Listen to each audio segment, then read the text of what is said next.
ഇന്ന് ക്രിസ്മസിന് സന്ദേശം പലയിടങ്ങളിലായി അയച്ചുകൊണ്ടിരിക്കുകയാണ്. അത് വാക്കുകൾ കൊണ്ടും കത്തുകൾ കൊണ്ടും മെസ്സേജുകൾ കൊണ്ടും നിറഞ്ഞിരിക്കുന്ന ഒരു കാലഘട്ടമാണ്. എന്നാൽ ഈ സന്ദേശങ്ങൾ യഥാർത്ഥമായ സമാധാനമോ സന്തോഷമോ പ്രാപിക്കാനിടയാകുന്നുണ്ടോ? ഇത് വായിച്ചു കഴിഞ്ഞിട്ട് ഏതെങ്കിലും മനുഷ്യനെ ജീവിതത്തിൽ ലക്ഷ്യബോധമോ സമാധാനം പ്രാപിക്കാൻ കഴിയുന്നുണ്ടോ? പക്ഷെ യേശു ജനിച്ചത് എന്തിനു വേണ്ടിയാണ്?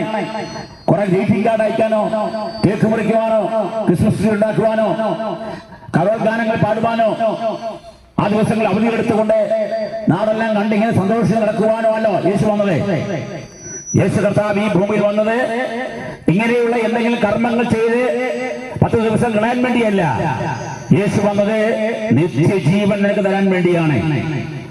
ക്രിസ്മസ് എന്ന് പറഞ്ഞാൽ അതാണ്, ക്രൈസ്റ്റ് മാസ് ആണ്. യേശു ബലിയാകാൻ വേണ്ടി ഈ ഭൂമിയിൽ വന്നത്. നമുക്ക് വേണ്ടി ബലിയായി തീർന്ന യേശുവിനെയാണ് ക്രിസ്മസ് നാൾ നാം ഓർക്കേണ്ടത്. ഇന്നും ഉണ്ണി യേശുവായി, ഒരു ശിശുവായി യേശുവിനെ കാണരുത്. യേശു ജനിച്ചു, ഈ ഭൂമിയിൽ നിന്ന് അവൻ അത്ഭുതങ്ങൾ ചെയ്ത്, അടയാളങ്ങൾ ചെയ്ത്, സാധുക്കൾക്ക് ആശ്വാസമായി അത്താണിയായി, കുരുടർക്ക് കാഴ്ച നൽകി, ചെവിടർക്ക് കേൾവി നൽകി, മുടന്തരെ നടത്തുമാറാക്കി, മരിച്ചവരെ ഉയർപ്പിച്ച് പ്രത്യാശയെ സമാധാനം നൽകി യേശു കർത്താവ് ഈ ഭൂമിയിൽ വെച്ച് അവൻ ലോകത്തിനു വേണ്ടി മരിച്ചു. യേശു കർത്താവ് മരിച്ചത് ഈ ലോകത്തിലെ സകല ജനങ്ങൾക്ക് വേണ്ടിയാണ്. ഏതെങ്കിലും ഒരു രാജ്യത്തിന് വേണ്ടിയോ ഏതെങ്കിലും ചില വിഭാഗത്തിൽപ്പെട്ടവർക്ക് വേണ്ടി മാത്രമല്ല. കറുത്തവനെയും വെളുത്തവനെയും, പാവനെയും പണ്ഡിതനെയും, അല്ലെങ്കിൽ പണക്കാരനെയും പാവപ്പെട്ടവനെയും, ഏത് ഭാഗത്തിൽപ്പെട്ടവനെ, ഏത് രാജ്യക്കാരനും രക്ഷ നൽകുവാനാണ് യേശു ക്രിസ്തു ഈ ഭൂമിയിൽ വന്നത്. അതുകൊണ്ട് സകല ജനങ്ങൾക്കും രക്ഷ എന്നുള്ളതാണ് ക്രിസ്മസിന്റെ ഏറ്റവും വലിയ സന്ദേശം. സകല ജനത്തിനും രക്ഷ, ഒരാളെയും മാറ്റി നിർത്തിയിട്ടില്ല. ലോകത്തിലുള്ള സകല മനുഷ്യർക്കും രക്ഷ നൽകുവാനായി ഈ ഭൂമിയിൽ അവതരിച്ചത് യേശുവല്ലാതെ മറ്റൊരു വ്യക്തിയുമില്ല. നമുക്കറിയാം, രാജ്യങ്ങൾക്ക് പ്രചോദനം നൽകി, സന്ദേശം നൽകി ഗുരുക്കന്മാർ ധാരാളം നമ്മുടെ രാജ്യങ്ങളിലുണ്ട്. ലോകത്തെ എല്ലാ രാജ്യങ്ങളിലും ഗുരുക്കന്മാരുണ്ട്. അവരെല്ലാം ഗുരുക്കന്മാരായിരിക്കുന്നത് ആ രാജ്യത്തെ പ്രതിദാനം ചെയ്തുകൊണ്ട് ആ രാജ്യത്തെ ജനങ്ങൾക്ക് വേണ്ടി നന്മ തരാൻ വേണ്ടിയാണ്. എന്നാൽ കർത്താവായ യേശു ജനിച്ചത് തന്നെ ലോകത്തിന്റെ മധ്യസ്ഥലമായ ഇസ്രായേലിലാണ്, ബേത്ലഹേമിലാണ്. യേശുവിന്റെ ജനനം ഈ യാദൃച്ഛിക സംഭവമല്ല. നമ്മുടെ വീട്ടിൽ ഒരു കുഞ്ഞ് ജനിക്കുന്ന പോലെ യേശു ജനിച്ചത്, നമുക്കാർക്കെങ്കിലും ഒരു മകൻ ജനിക്കുന്ന പോലെയല്ല യേശു ജനിച്ചത്. യേശുവിന്റെ ജനനം താൻ ജനിക്കുന്നതിന് 700 വർഷങ്ങൾക്ക് മുമ്പ് പ്രവാചകൻ പ്രവചിച്ചതാണ്. മറ്റൊരു വിധത്തിൽ പറഞ്ഞാൽ ഉൽപ്പത്തി പുസ്തകത്തിൽ തന്നെ 4000 വർഷങ്ങൾക്ക് മുമ്പ് തന്നെ യേശുവിന്റെ ജനനത്തെ പറ്റി സ്ത്രീയുടെ സന്തതി സർപ്പത്തിന്റെ തല തകർക്കുമെന്നുള്ള പ്രവചനം ഉണ്ടായിരുന്നു. അതുകൊണ്ട് അതുവരെയും ജനിച്ച മനുഷ്യരൊക്കെ പുരുഷന്റെ സന്തതിയായി, പിതാവിന്റെ മകനായി, അല്ലെങ്കിൽ വ്യക്തികളുടെ പേരിലായിരുന്നു, അല്ലെങ്കിൽ പുരുഷന്മാരുടെ പേരിലായിരുന്നു, അപ്പന്മാരുടെ പേരിൽ അറിയപ്പെട്ടപ്പോൾ സ്ത്രീയുടെ പേരിൽ ഈ ഭൂമിയിൽ ജനിച്ച ഒരു വ്യക്തി ഉണ്ടെങ്കിൽ അത് ഞങ്ങൾ ഉയർത്തുന്നവനായ കർത്താവായ യേശുവാണ്. അതാണ് ക്രിസ്മസ്. സാധാരണ ജനനമല്ല യേശുവിന്റെ ജനനം. നമ്മളൊക്കെ ജനിച്ചതുപോലെ ഒരു ബയോളജിക്കൽ ബർത്ത് അല്ല യേശുവിന്റെ ജനനം. ജീവശാസ്ത്രപരമായ ഒരു ജനനമല്ല യേശുവിന്റെ ജനനം. ഇതുവരെ ഒരിക്കലും സംഭവിക്കാത്തതായ ഒരു ജനനമായിരുന്നു യേശുവിന്റെ ജനനം. അതാണ് യേശുവിന്റെ ജനനം. അതുകൊണ്ട് മറിയയുടെ അടുക്കൽ വന്ന് ഗബ്രിയേൽ ദൂതൻ പറഞ്ഞപ്പോൾ ഇതെങ്ങനെ സംഭവിക്കും എന്ന് അവൾ ആശ്ചര്യപ്പെട്ടു. ഇതെങ്ങനെ സംഭവിക്കും അവൾ ആശ്ചര്യപ്പെട്ടു. എന്നാൽ ഇത് അസംഭവമാണ്, നടക്കാൻ കാര്യം സാധിക്കില്ലെന്ന് പറഞ്ഞപ്പോൾ യഹോവയാൽ കഴിയാത്ത വല്ല കാര്യമുണ്ടോ? ദൈവത്തിന് ഒരു കാര്യം അസാധ്യമല്ല. സുഹൃത്തേ, നീ അസാധ്യമെന്ന് ചിന്തിക്കുന്ന വിഷയം അതുമാകട്ടെ, നിനക്കൊണ്ട് നടത്തുവാൻ കഴിയാത്ത, രക്ഷപ്പെടാൻ കഴിയാത്ത ഏത് നീർന്ന വിഷയമാണെങ്കിലും ഈ ക്രിസ്മസിന്റെ വീക്കിൽ, ഈ ആഴ്ചയിൽ നീ കർത്താവിൽ ആഴമായി വിശ്വസിക്കുമ്പോൾ നിന്റെ പ്രശ്നങ്ങളെ പരിഹരിപ്പാനായി യേശു ഇവിടെ വന്നിട്ടുണ്ട്. യേശു നിന്നെ സഹായിക്കാൻ ശക്തനാണ്. നീ അവനെ വിശ്വസിക്കുമോ? ഈ ക്രിസ്മസ് നാളിൽ അതാകട്ടെ ഒരു തീരുമാനമാണ്. അസമാധാനം നിറഞ്ഞ ലോകത്തിൽ ശാന്തി നൽകുന്ന യേശു ഈ ഭൂമിയിൽ ജനിച്ചു. അവൻ യേശുവിന്റെ പേരിടണമെന്ന് പറഞ്ഞു. കാരണം തങ്ങളുടെ പാപത്തിൽ രക്ഷിക്കുവാനാ യേശു വന്നത്.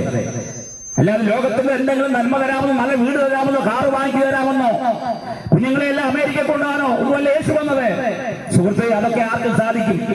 ഇച്ചിരി ബുദ്ധി പണം ഉണ്ടെങ്കിൽ ഏത് രാജ്യത്ത് വേണമെങ്കിലും പോകാം, ഇത്ര ബുദ്ധിയും ഇത്ര ആളൊക്കെ ഉണ്ടെങ്കിൽ ഏത് രാഷ്ട്രത്തിൽ പോയി താമസിക്കാം, എന്നാൽ രക്ഷ തരുവാൻ കഴിയില്ല. അമേരിക്കൻ പ്രസിഡന്റ് ട്രംപിനോ UK പ്രസിഡന്റിനോ മറ്റേ യൂറോപ്യൻ രാജ്യങ്ങളിലെ പ്രസിഡന്റുമാർക്ക് ആർക്കും രക്ഷ തരാൻ കഴിയത്തില്ല. ഇച്ചിരി കാശ് തരാൻ കഴിയും, വേണമെങ്കിലും സിറ്റിസൺഷിപ്പ് തരാൻ കഴിയും.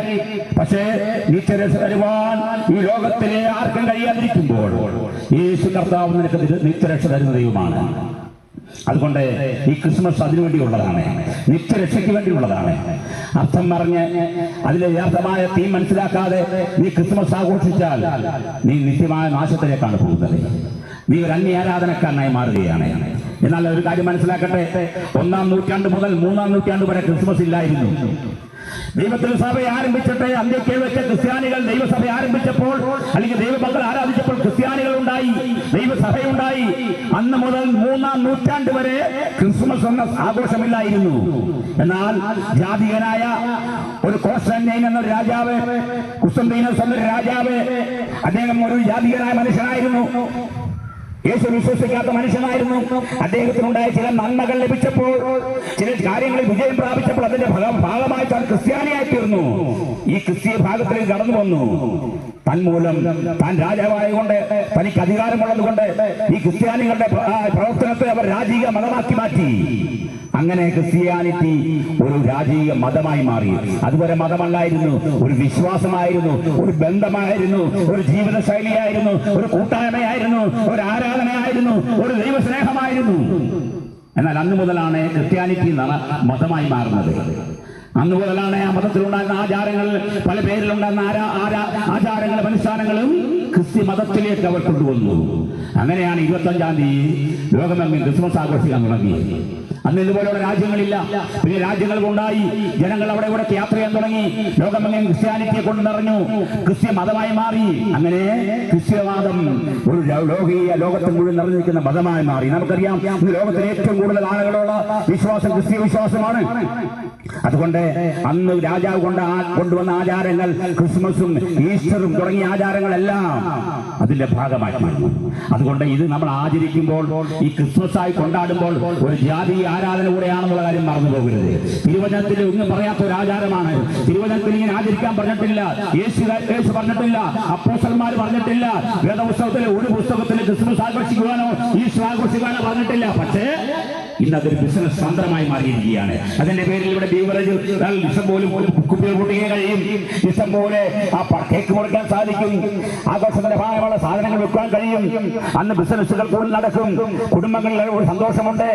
ഇതൊരു ബിസിനസ് തന്ത്രമാക്കി മാറ്റിയിരിക്കുകയാണ് നൂറ്റാണ്ടുകളായി. അതിലൂടെ തന്നെ നമുക്കറിയാം പല ആചാരങ്ങളുണ്ട്, ക്രിസ്മസ് പാപ്പായുണ്ട്. ഇതെല്ലാം ആചാരങ്ങളാണ്. ഇതൊന്നും ബൈബിളിന്റെ ഉപദേശമല്ല, യേശുവിന്റെ ഉപദേശമല്ല, അപ്പോസ്തലന്മാരുടെ ഉപദേശമല്ല. തിരുവചനത്തിലെ ഒരു ലേഖനത്തിലോ പുസ്തകത്തിലോ ഈ ആഘോഷങ്ങളെ പറ്റി പറഞ്ഞിട്ടില്ല. സുഹൃത്തെ, അതുകൊണ്ട് യഥാർത്ഥ സത്യം നിങ്ങൾ മനസ്സിലാക്കുക. എന്താണ് യേശു ഈ ഭൂമിയിൽ എന്തിനാണ് യേശു വന്നത്? അത് തിരുവചനത്തിന്റെ നിവൃത്തിയായിരുന്നു. തിരുവചനം നിറവേറി, പ്രവചന വചനം പോലെ. പ്രവചനത്തിൽ എന്താണ് എഴുതിയിരിക്കുന്നത് അതുപോലെ സംഭവിച്ചതാണ് യേശുവിന്റെ ജനനം. എങ്ങനെയാണ് യഹൂദിയയിലെ ബേത്ലഹേമിൽ ശാന്തി ദീപം, സമാധാനത്തിന്റെ ദീപം തെളിഞ്ഞു. അതുകൊണ്ട് കർത്താവിൽ വിശ്വസിക്കുവാൻ. അത്ഭുത മന്ത്രിയാണവൻ, വീരന ദൈവമാണവൻ, നിത്യതയുടെ പിതാവാണവൻ, രാജാതിരാജനാണവൻ. അവനെ വിശ്വസിക്കുന്നവനെ നിത്യജീവനുണ്ട്. ഈ ലോകത്തിലെ മനുഷ്യനോ മന്ത്രിമാർക്കോ തന്ത്രിമാർക്കോ ഇവിടുത്തെ ആചാരന്മാർക്കോ ഗുരുക്കന്മാർക്കോ മതങ്ങൾക്ക് തരാൻ കഴിയാത്ത നിത്യശാന്തിയും നിത്യസമാധാനം തരുവാൻ ഈ ലോകത്തിൽ ഉണ്ടെങ്കിൽ അത് ഞങ്ങൾ സ്വന്തവനായ കർത്താവായ യേശുവല്ലാതെ മറ്റൊരുവനില്ല.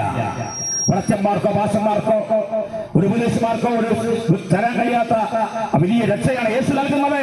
അത് ലഭിക്കുന്നത് എങ്ങനെയാണ്? സുവിശേഷത്തിലൂടെയാണ്. മറ്റൊരുത്തരും രക്ഷയില്ല.